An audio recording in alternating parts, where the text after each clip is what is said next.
One of the more prominent landscape features of San Diego is Mount Soledad. It's famous for the Mount Soledad National Veterans Memorial, which hosts over 25,000 visitors each month. And it has amazing views of the majority of the San Diego area. But just a hop, skip, and a jump away is the broadcast site at Mount Soledad, where many radio and TV stations have been transmitting from since the 1950s. And this is where we're at today for our tour of KFBG's transmitter. There are many other stations here as well, but in this video, we'll focus only on KFBG. Our host is Dean Imhoff, and we'll join him as we walk into the KFMB TV side of the building, where KFBG used to be located. Also on this site are KBZT, KSSX, KPBS, KLVJ, KXSN, and KMYI. I think I got everyone. Okay, well, this is a little history to our transmitter too, because our transmitter, the FM transmitter that we have, used to be right here. This is where it used to be. You can still see the spot in the ground for it. The big switchless combiner was mounted in the ceiling. Yeah, you can see the extra reinforcement bars and stuff up there. So that right there is the combiner for all the radio stations. So all the radio stations come into that, get compiled into that 6-inch line that goes up to the transmitter, up to the tower. So that was all redone recently. That was part of us moving out and moving into the other side over there, because because with Clear Channel or iHeart having a lot of issues with having to move off Emerald Hills and move around because iHeart basically sold the land that they were on, and Emerald Hills used to have quite a few stations on it. Well, the people who bought that land decided, you know what, we're going to make a lot more money if we put houses on this, so we want you radio station people to get off of property. So is that where Kogo used to be, right? Okay. Yes, that's where actually it's currently now, but it's moving. I think they're very close to moving right now. This used to be, KFMB, the FM and the TV station, okay? So when we bought the radio station, basically we took our transmitters and a bunch of gear that was in here and moved it over to the other side, to the tenant side instead of the main room here. So that was interesting moving that. You'll see the transmitter. That was probably 3,000 pounds per power supply for each transmitter. Okay, so moving that monster was a challenge. I got a couple of pictures of it I can share with you later. Yeah. But so we had to actually disassemble the transmitter, disassemble all the lines, all the that stuff like that, and pull the power supplies out. We actually had to get a little mini forklift in here into this room through that double door to slide its tongues underneath that power supply, because it was the only way that we're going to be able to move it from here to where we're at now.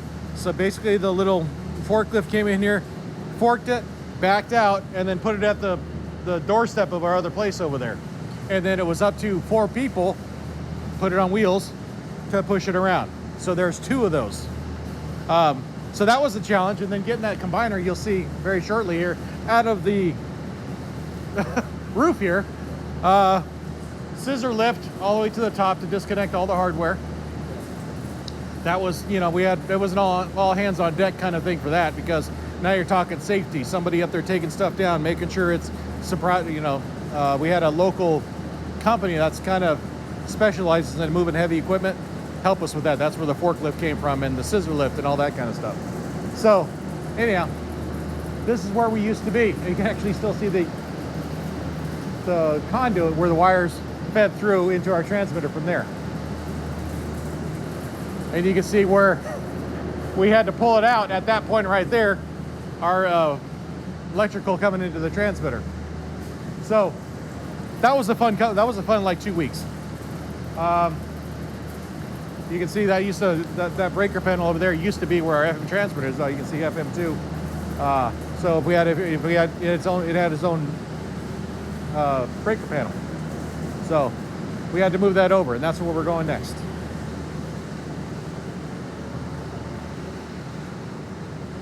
We even had our audio processing and some of our infrastructure in that rack right there, and that we had to actually go in there and very carefully pick only our stuff out and not disconnect anything that related to the TV side. So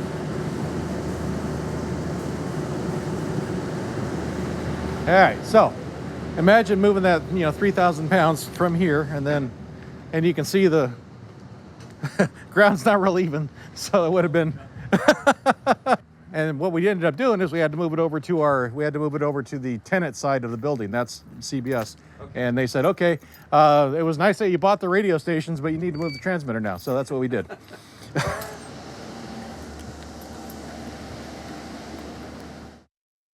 Have you ever had an audio issue that just made you upset? Ah! But don't worry, because one of the sponsors for today's video has you covered, Angry Audio. Angry Audio offers all sorts of gadgets and gizmos, from headphone disconnectors to prevent you from ripping the headphone jack right out of the console, to mic processors and software to make your streams sound amazing. In fact, I'm a customer of Angry Audio, and I'm using the Chameleon C6S software processor on this video. But I want to focus on something specific, the Angry Audio Rave. No, that's not some hot new nightclub in New York. It's their powerful yet affordable audio console built for radio stations just like yours. The Rave has 8 stereo line inputs, up to 4 microphone inputs, 2 output mix buses, 2 mix minus outputs, a monitor feed for your control room, and so much more. The Rave is made of anodized aluminum, and it has avionic style switches, silky smooth faders, and tally outputs for your on-air light, because you don't like it when people walk in when you're on the air.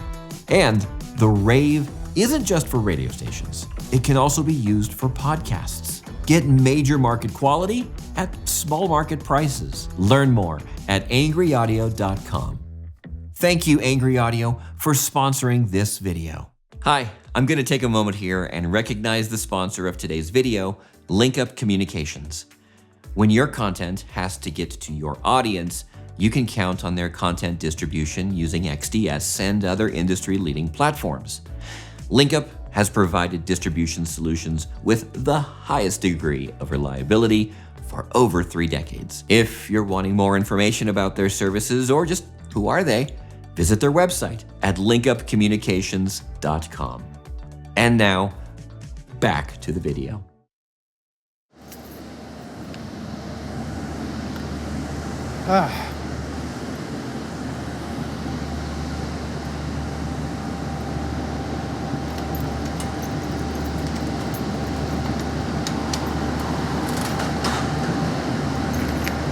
Okay, so this is our transmitter. That's the switchless combiner that was in the ceiling over there.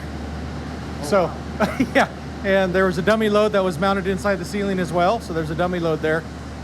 This is a really, I don't know if you've seen these before, but it's an amazing device.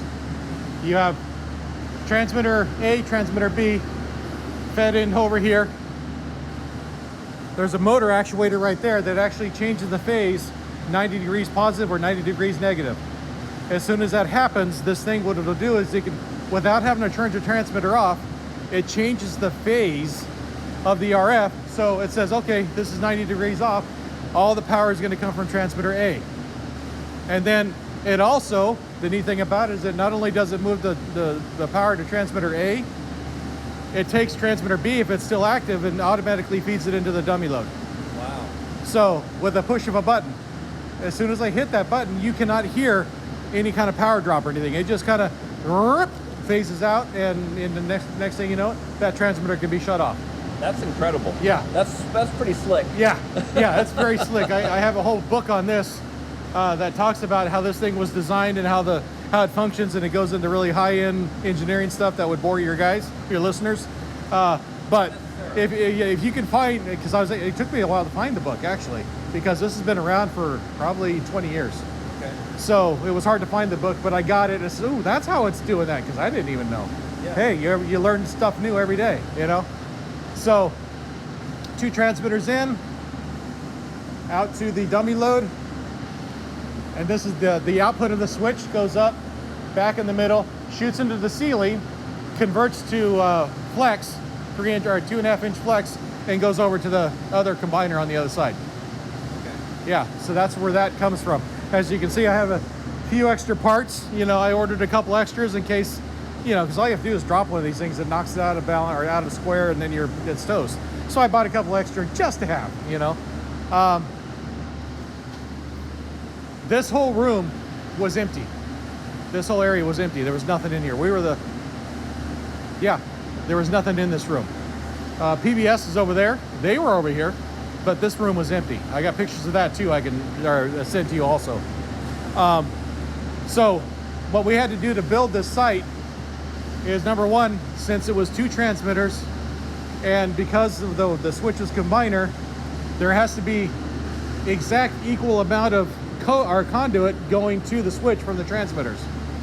So you couldn't put it any other way except for how you can plan it to keep those things the same length. Because if they got knocked out of length for any reason, then that whole phasing thing wouldn't work anymore. So I needed more room. You know, I wanted, number one, I knew that's where I needed to go to get to the other side. And I said, okay, let's put that here, there, put the transmitters here, gives me plenty of working space in here, and keeps those lengths the same. So that's why I had to have such a big room. Can you imagine trying to put all this stuff in a room about half the size of this?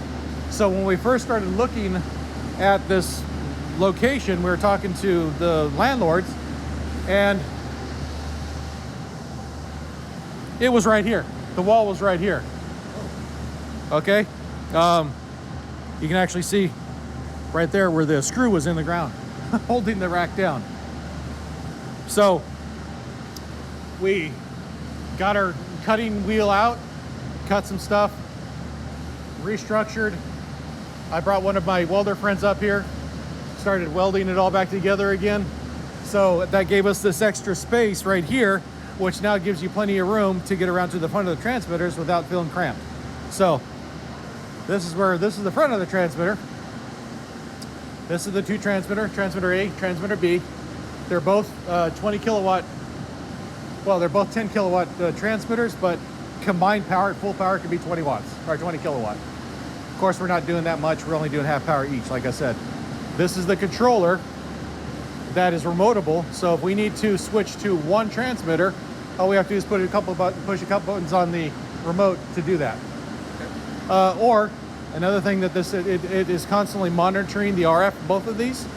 So if one transmitter just fails for some reason, it automatically moves over to the other transmitter and goes and stays on the air.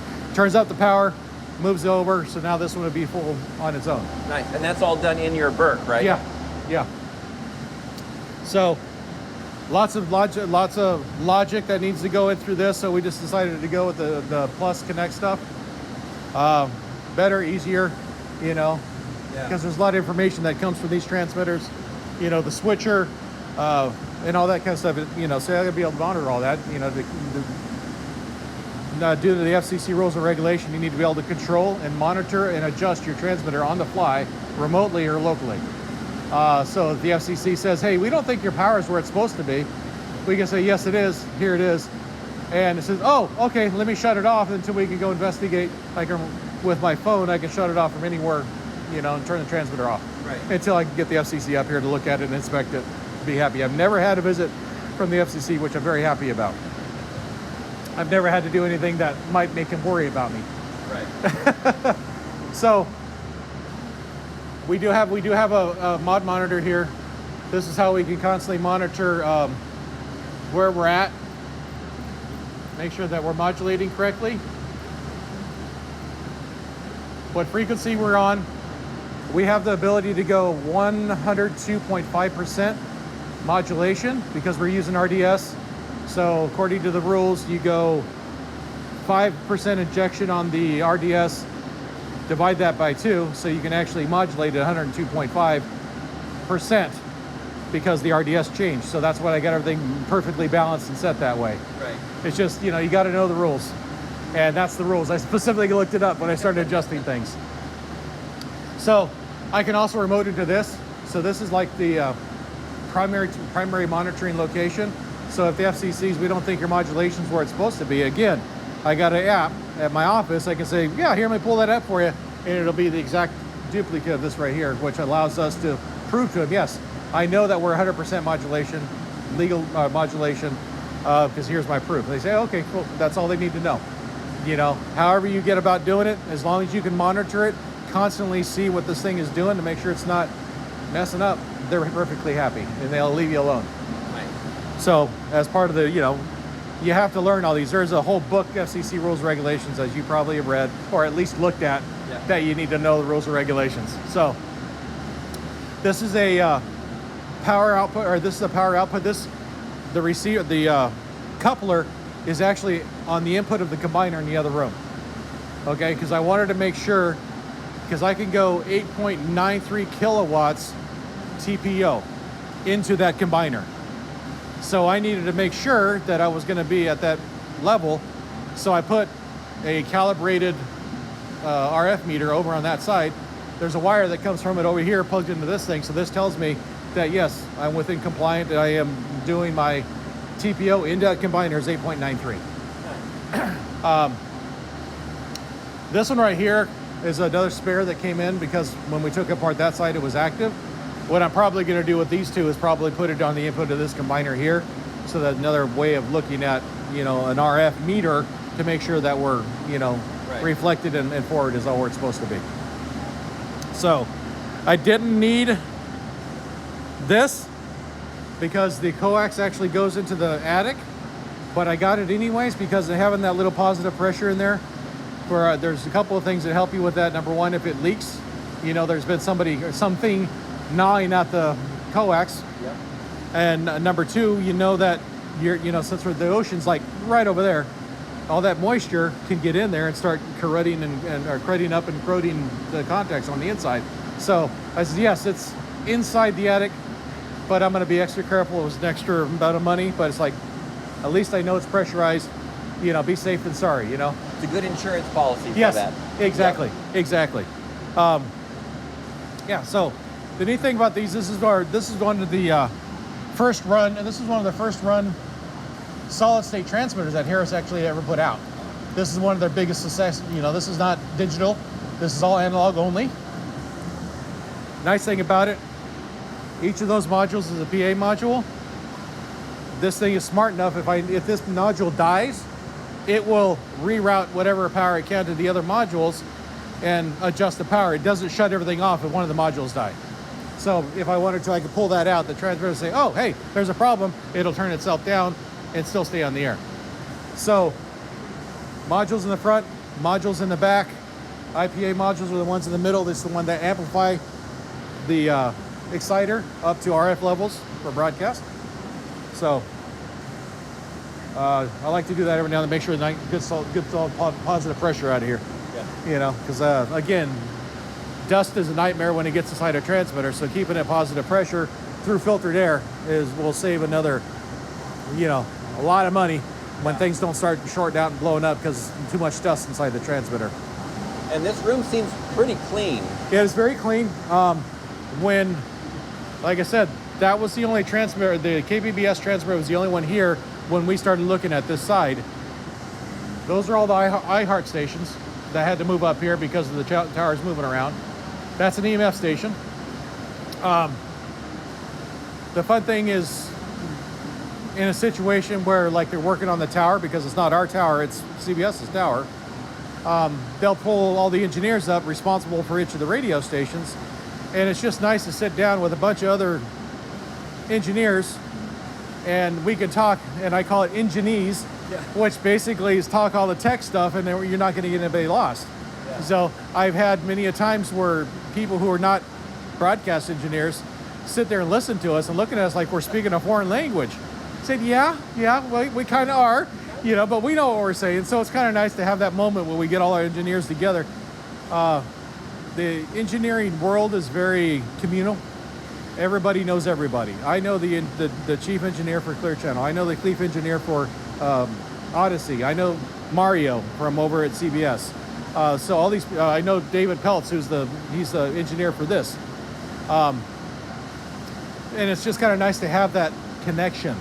And that's another thing I like about being a broadcast engineer is you get that connection, especially in a site that you're sharing with a bunch of other people. Yeah.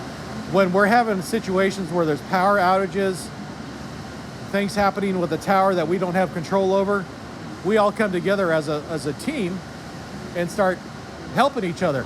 There's many times I've been over there in the iHeart cage helping John, do some stuff, or EMF over here, or even PBS over here. And I've had them actually come over and help. What do you need me to do? What can we do? And we'll do that, which is really, that's the kind of engineering community you get into when you do that.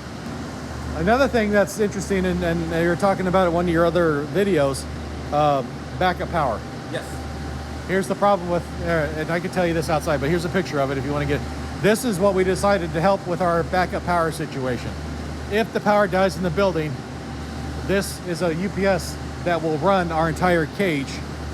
Depending on how we have the power set on the transmitter, we can either go an hour and a half, if I turn off one of the transmitters, go down to half power, or we can stay on for 30 minutes with the power at full.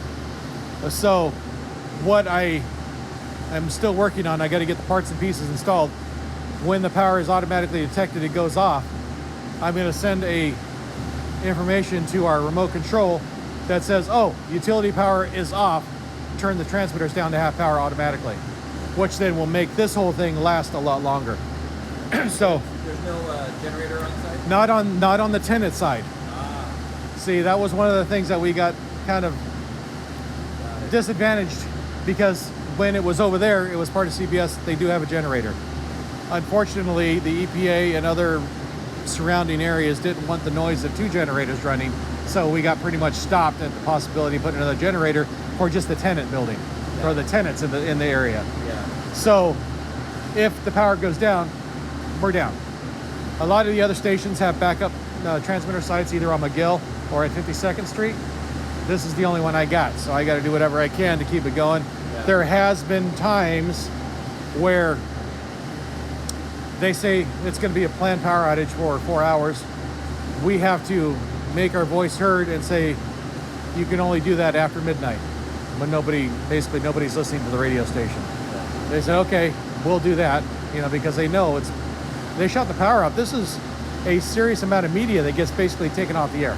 Right. So we have to be prepared. We have a contract with a local rental place that in case they're going to do a long-term power outage, they will bring a generator up here, set it up to us, we'll wire it into our system, and then flip on the generator and keep running. Because as you don't, if you're out for a long period of time, you need to let the FCC know.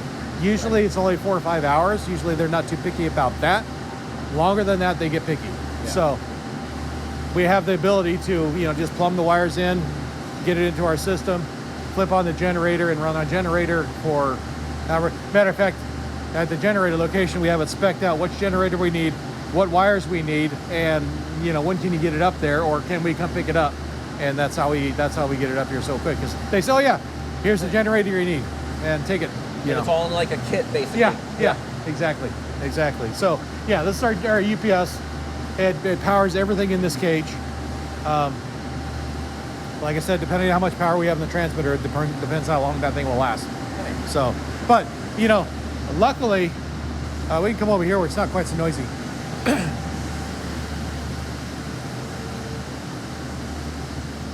Not quite so roary and noisy.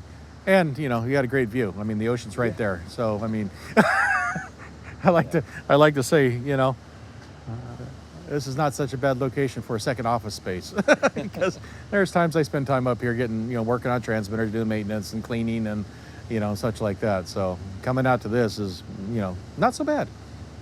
I like San Diego for that. Although, being that close to the ocean, a lot of hardware issues going on with the towers.